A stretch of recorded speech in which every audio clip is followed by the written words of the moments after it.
আমি আজ বলবো কবি সুকান্ত ভট্টাচার্যের কবিতা ভালো খাবার।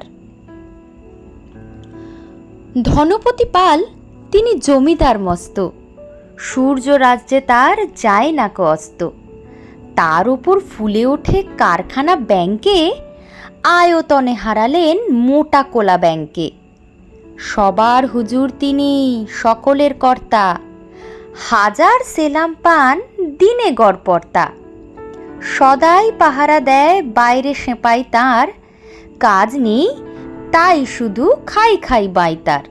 এটা খান সেটা খান সব লাগে বিদঘুটে, টান মেরে ফেলে দেন একটু খাবার খুঁটে। খাদ্যে অরুচি তার সব লাগে তিক্ত, খাওয়া ফেলে ধমকান শেষে অতিরিক্ত।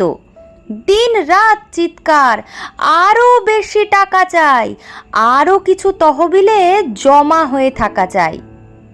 সব ভয়ে জড়সড়, রোগ বড় পেঁচানো, খাওয়া ফেলে দিন রাত টাকা বলে চেঁচানো।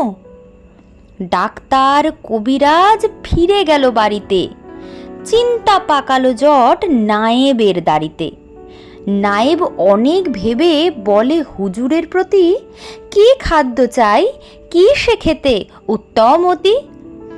নায়েবের অনুরোধে ধনপতি চারিদিক দেখে নিয়ে বার কয়, হাসলেন ফিক ফিক। তারপর বললেন, বলা ভারী শক্ত, সবচেয়ে ভালো খেতে গরিবের রক্ত।